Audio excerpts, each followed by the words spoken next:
As usual, today is Friday, March 28th, 2025, and still no response to the Chinese canola tariffs. Nothing doing on that front, but a whole bunch of response on the front of American tariffs, and everybody's losing their mind, except for the people who've actually read the updated instructions from the White House. And so I've got some clarification for what the tariffs are actually all about, and it seems very reasonable and isn't actually targeting Canada, and that's interesting. So we'll start there. We'll talk about that right at the beginning. Lots of tariff talk at the beginning. Carbon tax has been turned off in Saskatchewan. Brookfield pays only 12% effective tax rate, according to an article from 2014, because of the Bermuda trick that they're using, the funneling the tax dollars through Bermuda. There are April 2nd. These April 2nd tariffs aren't what they appear. And Carney, because of these new tariffs, declares the relationship, the close trade and military alliance and all the rest between the United States and Canada over. It's over, he says. We're all done with that. I don't think so. I don't think that's not what's gonna happen. So it's very, very interesting. There's lots to get to. Let's get to it first. First, Mark Carney walks by the reporters and they're saying, "Hey, Mr. Carney, are you going to call Donald Trump?" And he just blows right by them. Minister, did you get a chance to arrange a call with President Trump?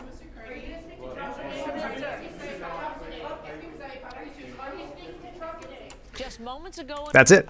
So, yay, transparency and, talking and willing to answer questions and stuff. No, not this prime minister. Not now. Here is Jasmine, and she has a whole bunch of information worthwhile. And I've got the White House fact sheet, published March 26, 2025, which she references. And she's the one who broke this story, and she can't believe it. She cannot believe that everybody's lying, but everybody's lying. Here we go. I can't believe I'm breaking this news story, but here we are. Mark Carney and the Liberals and the media lied about Donald Trump's 25% auto tariffs, and I will prove that to you right now. So this is what the actual White House fact sheet says. Importers will be able to certify their U.S. content, and the 25% tariff will only apply to the non-U.S. portion of vehicles. So if you're building cars in Canada or Mexico with mostly American parts, you are exempt under the USMCA deal. And let's get this, the new tariff doesn't even kick in until the U.S. sets up a process to measure non-U.S. content. That means that there is no automatic tariff on Canadian cars. There is no job losses, unless, of course, companies jumped the gun on that one. And there is also no crisis, unless you are importing EV batteries from China, which is the actual target, not Canada. I just refreshed CTV and CBC, and none of them have corrected their stories here. And Mark Carney and Liberals are saying that Trump is attacking Canada, that this is a war on Canada's auto sector, and it is total BS. The White House fact sheet literally says the 25% tariff will not apply across the board. It says that USMCA compliant auto parts are also tariff free, and it also says that there is no immediate tariff. So why exactly is the media and the Liberal government clearly ignoring the very obvious exemption under the USMCA deal? This isn't even an attack on Canada. This is about targeting Chinese, European, and other not North American content that's inside of vehicles. Okay, right. She makes a great case. I opened up the White House fact sheet. Here it is, March 26th, same one she's referencing. And it says... sorry, I couldn't highlight it, but it says I don't want to read useless stuff. Maintaining a resilient, the COVID-19 pandemic, blah, blah, blah, blah, blah. Foreign automobile industry. It says it very clearly in here. I should have highlighted it. Sorry.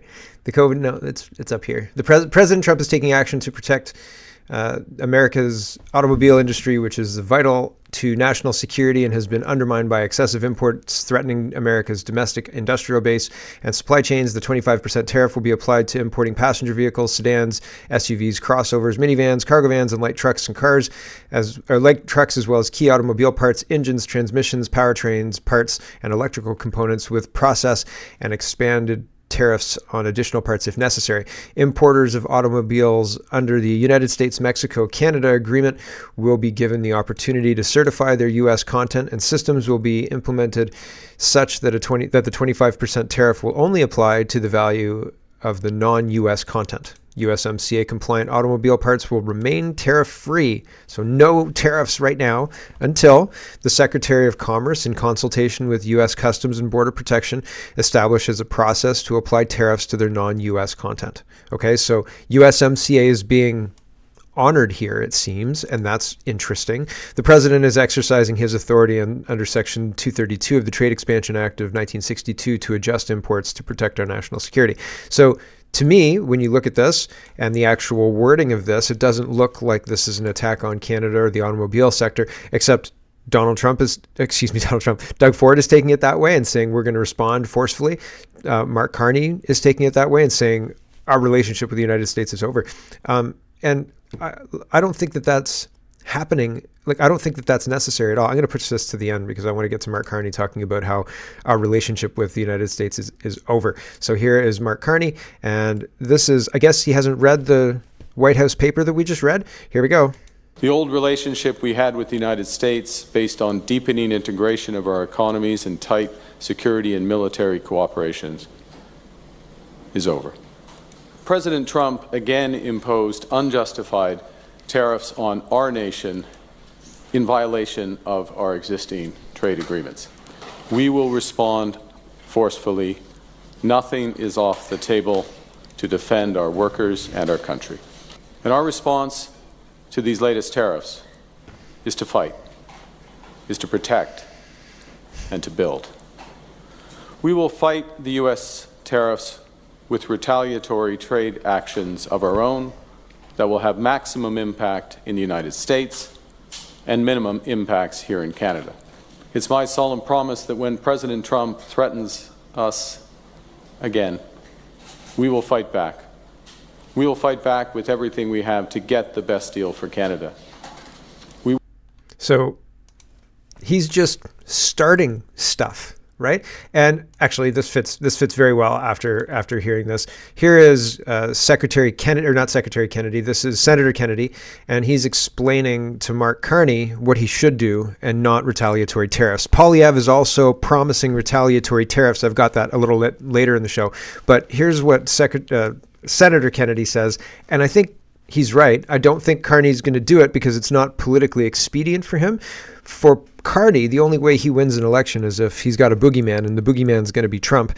And if Trump doesn't fit the boogeyman, then he doesn't have anything. But Senator Kennedy makes the suggestion of zero out your tariffs, zero them out, have complete free trade between the United States and Canada. It's a good idea. For Poilievre, too. It has been 2 days since incident of fast talking. Here we go. That point very vociferously. In response, the Canadian government, the new Prime Minister Carney, he's pretty much bowed up. When President Trump said, well, the tariffs are uneven, so I'm going to raise American tariffs. President Carney has bowed up and said, well, President Trump, you don't believe in free trade. You're not a free trader. If you raise your tariffs, then I'm going to raise mine even more. And that's how you get into a trade war. And I don't want a trade war. And I don't think Prime Minister Carney wants a trade war. And I don't think President Trump wants a trade war. But I think Prime Minister Carney is wrong when he says that President Trump is not a free trader. President Trump is a free trader, but like most of us, he also believes in fair trading as well. So here's my respectful, gentle challenge to Prime Minister Carney tonight. Prime Minister Carney, you have criticized President Trump, and I see your point of view. You said because he's raising tariffs on Canada, that President Trump doesn't believe in free trade. You have said that he believes in tariffs. And you have said Mr. Carney, you're going to change your tariffs. I hope Prime Minister Carney does change his tariffs. But I hope he does so in a way that we have a race to the top and not to the bottom. rather than the Prime Minister of Canada raising tariffs on the United States of America after the United States of America raises tariffs on Canada, which will cause us friends to have a trade war, I would respectfully suggest to the Prime Minister of Carney of Canada that he should reduce tariffs to zero. He should reduce all Canadian tariffs on United States goods to zero, and then turn to President Trump and say, I'm asking you to remove all tariffs on Canada as well. Now, if Prime Minister Carney believes in free trade, and I take him at his word that he does, and if President Trump believes in free trade, but fair trade, and I take him at his word that he does, then let's both go to zero. How much freer can trade be? Trade zero. How much fairer Why not? can trade be? My goodness. Let's avoid a trade war. Let's avoid Let's it. let those good Canadian companies compete with good American companies in selling goods into the United States. And let's let those good American companies compete with those good Canadian companies in terms of selling goods into Canada. There you go. Rather than net zero, let's go to trade deficit zero, right? Zero tariffs, zero anything, complete free trade between Canada and the United States. You could sloganize the crap out of that, right? You could take that net zero thing and thread that needle more than what I've just done, but take that idea and run with it. But these guys the liberals want a trade war. Keith is responding to Mark Carney's the agreement between the United States and Canada is over. He says, Carney's nuts. This guy's nuts. He's very dangerous. Very, very dangerous. Lots of people responding to Mark Carney. Melissa says, Carney just declared that our relationship with the United States of America is over. What the heck is happening? I think Kennedy's got a great idea. And I think that if Polyev capitalized on it, or indeed, even Bernier, right? Jeepers Creepers capitalizing on it. I don't know that Bernier would form government, but it would send a clear message. Dan McTeague is responding to this whole thing as well. He says, elbows up as we get a swift kick in the pants. Yeah. I mean, what do you think Trump's going to say after issuing the trade thing and explicitly excluding USMCA and US compliant parts and just non-US parts? What do you think Trump's going to say? Like, okay, tariff the crap out of them. Put tariffs to 1,000%. Let's destroy their economy. Tracy is responding to this Mark Carney thing. This guy was supposed to be the savior. No, he was running to help fend off tariffs and improve our economy. Instead, he's declaring an end to a historic relationship with no plan on how to proceed. This guy is dangerous. Yeah, so this is not going well for Mark Carney. Ryan says only 130,000 Liberals voted for this man to become Prime Minister of Canada. He has no right or mandate to say this statement. He purposely sabotaged our relationship with the United States, and I think he needs to answer for this. This is like, I play chess. I try and get my kids to play chess because it teaches them to think ahead a little bit. And it's like, the rule is if you take your finger off, right? And you arrogantly took your finger off. So Carney is responding to Trump's move by moving too quickly and taking his finger off the piece too fast. And now he's screwed himself because he didn't take the time to look at the board. He's responding as the strong man saying, I'm not going to let Trump destroy our economy. Meanwhile, he's maybe giving Trump an opportunity or an excuse to destroy our economy because this guy's acting like a complete numpty, right? And it's one of those things where his hasty action, his stupid hasty action of not reading the board right, not reading the communique from the White House correctly, right? And just responding by gut or whatever this is, I'm not sure, is irresponsible, and it's going to screw him. And it might screw Canada, but I think it's going to screw him. I hope it screws him. The elections are rigged, right? But it's interesting what's going on and the backlash that this is creating. People don't like this. A lot of people don't like this. Mr. Sullivan says, I still can't believe this criminal did this and that the only alternative is Pierre Poilievre trying to be a bigger anti-American liberal than Carney is. If we're lucky, the U.S. will have pity and think that we're too retarded for our own good. Pity Canada. They don't know what they're doing. They're idiots, clearly. Want, right? Tamara Litch is responding to this. She says, this person has not lived in Canada in years, has never been elected to public office, and has no business being using the kind of rhetoric while claiming to represent our country. Right. Like, you can't just end a relationship like Canada and the United States. What are you going to do? Dynamite the border part? Like, come on, man. Like, it doesn't make any sense. Put up a fence, right? Nobody's going to be in support of a Canadian border wall. And if they get the Liberals to support a Canadian border wall, that will be hilarious. Please, let's do that. That would be funny. I would love that reality. Hilarious. Stockwell Day's responding to says, tariff wars I get, but please tell me this statement by Prime Minister Carney is fake AI. The era of security and military cooperation with the United States is over. The most irresponsible statement by a prime minister in modern history. China, North Korea, Russia are ecstatic, and mainstream media, as usual, is silent. Yeah, well, like dumbfounded into silence is possibly what's going on right now. Anti-Taxer says nobody cares what Mark Carney has to say. Twice as many people are watching Pierre Poilievre's press conference. So Carney's got 800 and change viewers, 851 watching, and Pierre Poilievre has 2,000 watching. Right, so that's interesting. Those numbers are like amateur numbers. Like those numbers are low numbers. What's going on? Like Mr. Sunshine Baby probably gets more numbers than that. Like there were times where not to say like my videos would get more higher views than that. Like that's crazy. You got 43 million people in a country and 2,000 people tune in, 3,000 people, 2,800 people tune in to hear what the leaders of the country have to say. What? Are you kidding me right now? That's insane. That's so low. It doesn't make any sense whatsoever. It's insane. So like that's shocking. Right? Shocking. But anyway, Poilievre has more than double the viewers of Mark Carney. What does that say about the polls? CNN says 64% of Canadians oppose the tariffs.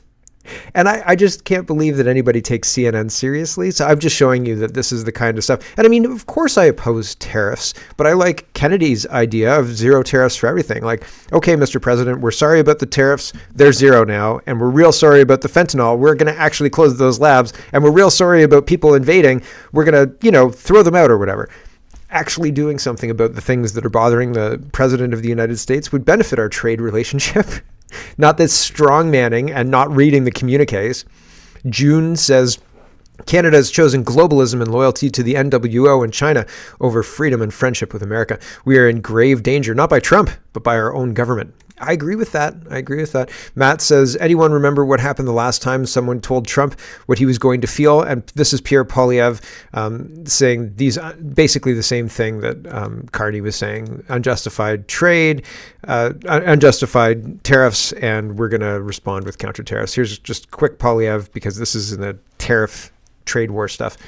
As for President Trump, my message to him again is knock it off. These tariffs are simply causing chaos in markets. They're dislocating workers on both sides of the border. Stop threatening Canada with tariffs. Stop talking about our sovereignty. Our two countries have been two wonderful friends over centuries. It is better to build on that Canada-U.S. friendship as two separate and sovereign countries. And if the president does hit us with more tariffs, we will retaliate. But more than that, we have to reverse the weakness that the Liberals have caused in our economy. Pivot. Anyway, it's a similar solution, and I like, as I said, I like Kennedy's idea. Just as a quick reminder of who defends our north for Mr. Carney, Canada and U.S. announced Arctic military exercises amid Russian tensions. So this is 2022, and we were I don't know when, because I can't find the article now. There was an article that announced, Canada, it's no longer going to be known as the Canadian Arctic. It will be known as the North American Arctic region. I asked Grok, but it said there was no date for this changeover. It just kind of happened. Like it evolved, like language evolves. I was like, what? What does that mean, Grok? There was a newspaper article. Anyway, regardless, the Hill Times says Canada is not equipped to defend its Arctic. This is from March 28th, 2025.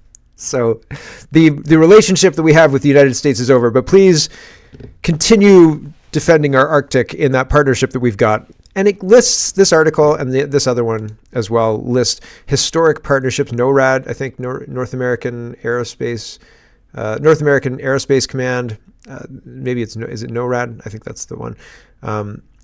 All of this stuff that has been very, very long-standing agreements between the two countries that go well beyond party politics, really, listed. And then Mark Carney can't just hand-wave that away. He doesn't have the authority, right? It's almost laughable. But even more than that, what's laughable is he's doing it in response to something that didn't really happen. The tariffs, as far as I understand it, as far as what that White House communication says, and maybe I'm wrong, but it looks pretty legit to me. It looks like those tariffs take into account the USMCA agreement that was signed by Trump and Canada a few years ago. So Canada doesn't have anything to complain about as long as they're not importing foreign parts and inserting that into the American supply chain and then sending it over and trying to pass it off as American parts. So, right? Like, man, I wonder who's going to walk it back first. Jason Kenney is getting into politics. This is the first of two Jason Kenney things I've got today. And he says Trump's 25% tariff on Canadian auto imports is a devastating blow. Jason Kenney's arguing that because Trump is destroying Canada's auto industry, that Ontario should, or that Alberta should support Ontario by putting its oil experts on the table. And like, nope. Sorry, Jason Kenney. I'm super glad that you were kicked out by your party a few years ago. Although I still question what Danielle Smith's game is. Jason Kenney says, Trump's 25% tariffs on Canadian auto imports is a devastating blow to hundreds of thousands of good, honest, hardworking Canadians. We Albertans have long pleaded with Central Canadians to understand the importance of the energy industry to our economy. Well, now we have to show Ontarians that we share their outrage with this betrayal and stand in solidarity with those whose livelihoods and communities are in real danger. Let's not allow Trump to divide Canadians. We have to stand together to defend all industries and jobs. That means that everything should be on the table in terms of our potential strategic response.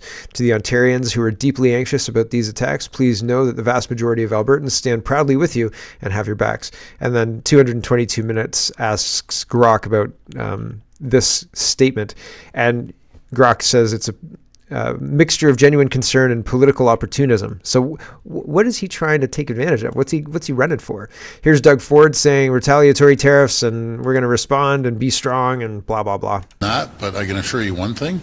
We're going to make sure that we inflict as much pain as possible to the American people without inflicting pain on the Canadian population. And but I can assure it's the wrong move.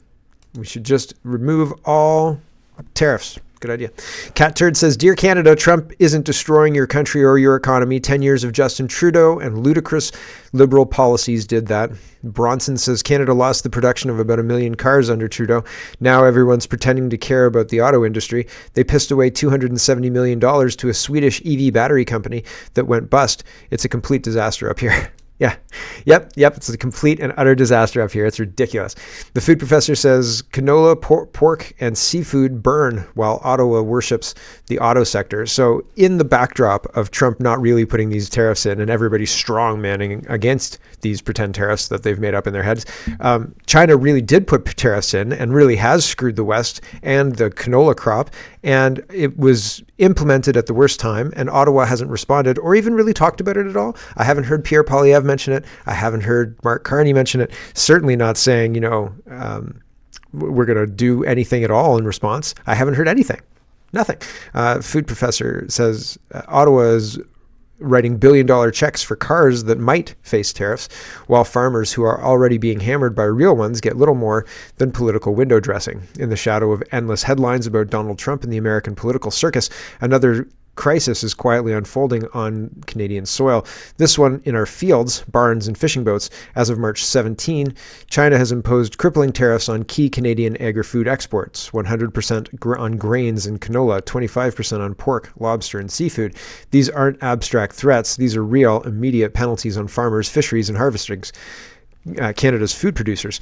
The federal government's response, a last-minute announcement just before the election, doubling the maximum agri-stability payout from $3 million to $6 million per farm. It sounds impressive until you scratch the surface. Agri-stability, a joint federal provincial income insurance program, has long suffered from design flaws. To qualify, farmers must already be enrolled, and many have opted out over the years due to red tape, inconsistent payouts, and poor reliability. Even for those still enrolled, profitability in other areas of the farm operation leads to clawbacks in support. In short, the boost may look like a helping hand on paper, but for most producers, it's largely symbolic. This is political theater, not economic relief. Compare this to Ottawa's swift promise of a $2 billion support package for the auto sector after the U.S. threatened a 25% tariff on imported vehicles beginning April 2nd. Never mind that President Trump's executive order appears to spare car parts covered under the USMCA for now, in bold. Okay, so the food professor knows. Why are all of our media and politicians lying to us the same lie? And the media's too craven to look. Like they didn't pull up the communique from the 26th of March. That's 2 days ago. They didn't pull that up and look at it before they reported this completely straight from the perspective of the Liberal government. Like, really? Honestly, that's what's going on. The imbalance is stark. One sector gets real money for hypothetical crisis, another living through a very real trade war gets a pre-election press release and a patchwork safety net. The auto sector is essential, yes, but so is food. And unlike electric vehicles, you can't eat a car. I don't know. I've seen people bet that they'd have to eat like worms and hats and things. Worms easier than hats. Let's not pretend this situation is mysterious. China's retaliation is clearly linked to our government's decision to impose tariffs on Chinese electric vehicles, a move aimed at protecting North American EV productions and more notably aligning with Washington's lead. We joined the United States in targeting China's subsidized clean tech surge, and now our farmers are paying the price for that allegiance. If Ottawa wants to demonstrate real support for Canadian agriculture, it needs to rethink this strategy. Step 1, lift the tariffs on Chinese EVs. Step 2, re-engage with China diplomatically and quickly. If the goal is to become more economically autonomous and less dependent on the United States, and some in Ottawa have hinted, then it's time to act like it. This starts with defending our own interests first, particularly in sectors that actually are under siege. Farmers have seen this movie before: big talk, delayed action, and policy band-aids that don't address the root of the problem. During the Trudeau years, the same script played out again and again, glossy announcements with little effect on the ground. The current government is veering dangerously close to rerunning that playbook. They are absolutely rerunning that playbook. Food doesn't grow in headlines. It grows in soil, on ranches, and in coastal waters. Right now, the people who grow and harvest it are hurting. Ottawa must prioritize their livelihoods with urgency and seriousness. It extends to other sectors. If we truly committed to food security and economic sovereignty, then it's time to act, not just announce. That's the key, the economic sovereignty. We are not economically sovereign. We depend on the United States. Without the United States, we can't function. And so if we are to do something about that, we actually have to do something about that. We can't just talk about it. And all I've seen is talk. And the talk is half measures at best. Honestly, it's ridiculous. Pierre Poilievre says, my message to President Trump: the world needs our products and our expertise. If you, Mr. Trump, do not want them, then the rest of the world does. If you choose to go down this road, you will lose the greatest trading partner and friend you ever had. We are the worst ex ever. It's like 2:30 in the morning, and you've got woken up out of your sleep, and you're like, oh my God, there's a voicemail, and you listen to it, and you hear like, if you choose to go down this road, you'll lose the greatest trading partner you've ever had. You're like, oh my God, Canada, stop it. Please just stop calling me. This is ridiculous. Read the damn communique from the 26th. Hang up, right? Like, we are the worst ex ever. Stop it. Stop it, Canada. We're acting crazy. Get a handle on yourselves. This is crazy. Let's talk about Bermuda and Brookfield. Oh man, we're gonna have to say goodbye to the streams soon. We'll get through Brookfield and maybe a little Poilievre first. Andy Lee says, an article I linked to this post years ago on Brookfield's Bermuda tax haven has mysteriously disappeared, which means you should definitely read the one I saved.